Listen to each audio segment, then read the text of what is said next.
Hai semuanya, cerita film ada di sini. Alur cerita kali ini, kita akan membahas drama Kiss Sixth Sense. Kiss Sixth Sense adalah drama Korea bergenre romantis, yang mengisahkan tentang seorang wanita dan memiliki keahlian melihat masa depan saat dia mencium seseorang. Saat dia tak sengaja mencium atasannya, seketika dia melihat gambaran mengenai hal mengejutkan di masa depan mereka berdua. Dibintangi oleh Yoon Kye Sang, Seo Ji Hye, dan Kim Ji Suk. Tidak usah berlama-lama lagi, langsung saja kita ke alur ceritanya.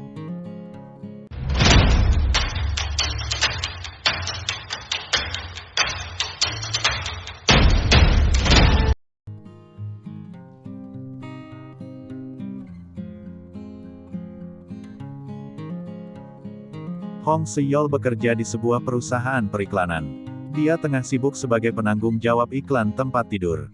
Hong Se-yeol memiliki kekuatan khusus yaitu bisa membaca masa depan siapapun yang disentuh, dicium atau sekadar menempel di bibirnya. Beban pekerjaan Hong Se-yeol semakin besar, karena dia memiliki atasan super galak. Cha Min-ho atau dikenal juga dengan julukan Dewa Cha adalah sosok atasan yang perfeksionis. Dia kerap menekan Se-yeol untuk memberikan ide-ide terbaik. Cha juga tidak segan mengkritik dengan keras jika pekerjaan Se-yeol dirasa buruk. Untuk proyek tempat tidur ini, mereka bekerja sama dengan selebritas terkenal bernama Oh Ji Yang. Rupanya Cha dan Oh Ji Yang sudah saling mengenal sebelumnya. Ji Yang tidak segan menunjukkan ketertarikannya pada Cha Min-ho di depan karyawan yang lain, termasuk Hong Se-yeol. Pada malam persiapan, tim produksi yang dipimpin Yom Kyung-seok bersikukuh agar memasang tempat tidur di luar ruangan. Yom yang asyik berpesta, tidak mendengarkan pendapat Se-yeol yang menegaskan supaya tempat tidur dipasang pagi hari mendekati waktu syuting guna mencegah hal-hal buruk terjadi. Tak berapa lama, malam itu hujan turun dengan deras.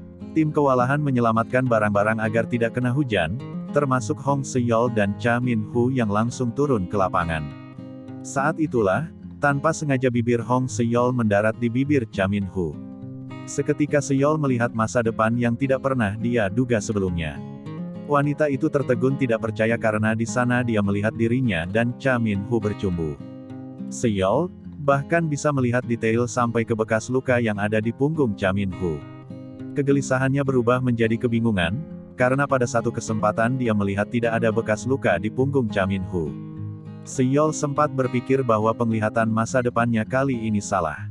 Pasca berciuman dengan Se-yeol, Cha mendadak sakit. Tubuhnya berubah sensitif karena dia bisa mendengar suara sekecil apapun dan melihat sesuatu sejauh apapun.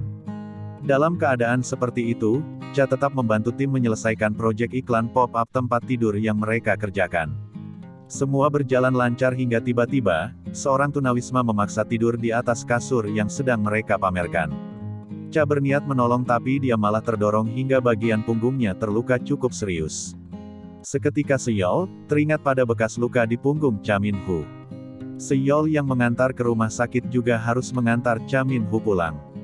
Begitu di rumah atasannya, dia kembali melihat masa depan yang menggairahkan bersama Cha. Untuk memastikan, Se-yeol berencana menempelkan bibirnya pada pria itu lagi. Belum sempat menciumnya, Cha Min-ho terbangun.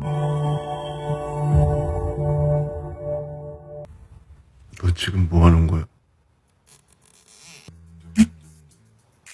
나한테 지금 뭐 하는 거냐고. Proyek iklan yang dipimpin Hong Se-yeol berjalan lancar, dan menghasilkan penjualan yang memuaskan. Se-yeol kemudian kembali sibuk mempersiapkan proposal untuk mega proyek berikutnya.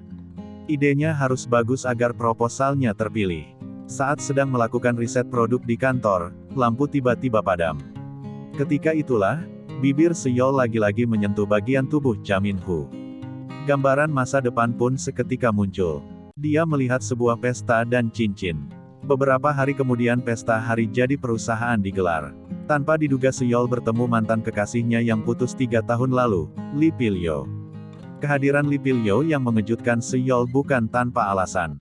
Sebagai sutradara terkenal dan sukses sampai internasional, Lee Pil-yo dipercaya menyutradarai mega proyek yang diincar Se-yeol.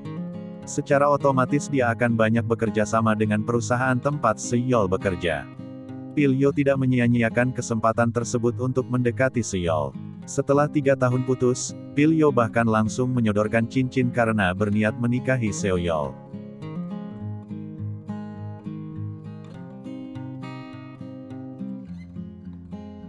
Rupanya, cincin yang dia lihat di gambaran masa depan bukan dari Cha Min-ho, melainkan dari mantan yang dia campakan 3 tahun lalu. Dia memutuskan Pilyo karena melihat bahwa di masa depan keduanya tidak bisa bersama. Seoyeol terus menghindar dan berakhir dengan mabuk sendirian. Cha Min-ho menemaninya, dan pada kesempatan itu keduanya kembali bicara tentang masa depan yang dilihat Seoyeol. Min-ho masih tidak percaya bahwa mereka akan berakhir di ranjang. Dalam keadaan mabuk, Seoyeol dan Cha Min-ho berciuman untuk memastikannya. Aneh, Seoyeol tidak mengingat apapun keesokan harinya. Keluhan Min-ho yang pusing setelah berciuman pun tidak terasa. Esok hari, Pilyo mulai aktivitasnya. Dia meminta pada Min-ho agar Seoyeol ditugaskan menjadi manajernya selama proyek. Pilyo juga ingin mencoba mobil yang iklannya akan dia garap. Setelah menyetujui perjanjian kerahasiaan, Pilyo dan Seoyeol mencoba mobil tersebut, tapi kemudian Min-ho tiba-tiba bergabung. Min-ho terlihat menghalang-halangi upaya Pilyo mendekati Seoyeol. Pilyo sendiri meminta Seoyeol mengganti kamera mahal miliknya yang dirusak saat keduanya putus. Namun, Pilyo tak ingin uang melainkan ingin Seoyeol berkencan dengannya sebanyak 3 kali. Pilyo juga menegaskan tujuannya kembali datang ke hidup Seoyeol. Dia ingin menikahinya, sesuai dengan janji yang mereka buat dulu. Seoyeol terlihat emosional, dan menghindar. Dia malah lebih memikirkan Cha Min-ho. Cha Min-ho sendiri perlahan mulai mempercayai penglihatan masa depan Seoyeol, khususnya tentang mereka.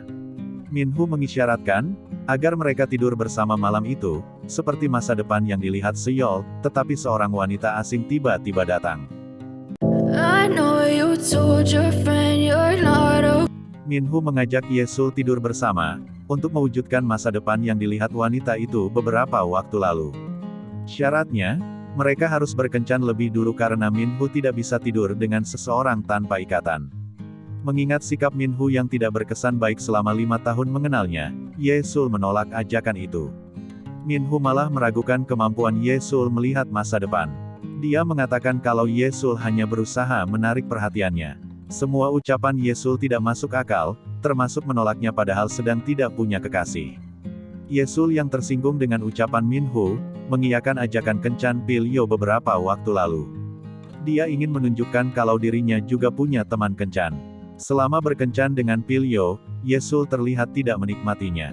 Dia berusaha menghindar setiap kali Pilyo bertanya alasan dia memutuskannya. Alasan Yesul adalah karena dia melihat mereka memang tidak ditakdirkan untuk bersama. Pilyo membangun rumah tangga tetapi bukan dengannya. Namun, Yesul masih merahasiakan alasan tersebut pada mantan kekasihnya itu. Hingga kencan berakhir, Yesul tetap diam. Sesampainya di rumah, Yesul mendapati rumahnya berantakan karena dimasuki perampok.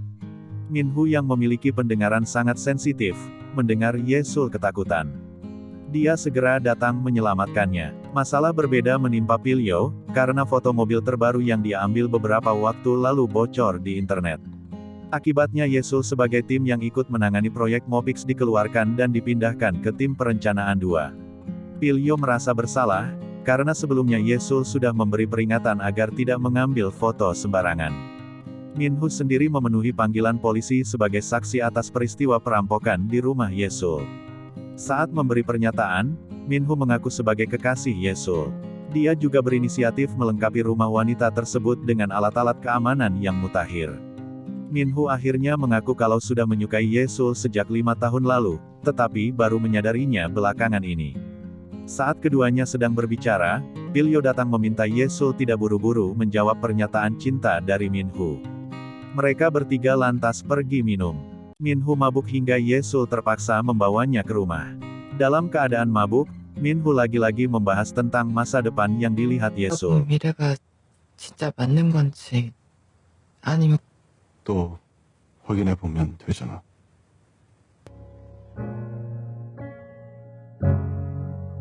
Kebetulan, Yesul sudah ingat masa depan yang dia lihat saat dirinya mabuk dan berciuman dalam mobil dengan Min-ho. Yesul melihat dirinya bahagia bersama Min-ho, sesuatu yang tak pernah dia lihat di gambaran masa depannya. Akhirnya Yesul pun setuju untuk berkencan dengan Min-ho. Dan part 1 pun selesai. Terima kasih banyak untuk semuanya. Karena udah nonton alur cerita kali ini. Jadi, jika kalian penasaran untuk part selanjutnya, jangan lupa untuk komen sebanyak-banyaknya. Sampai jumpa lagi. Bye.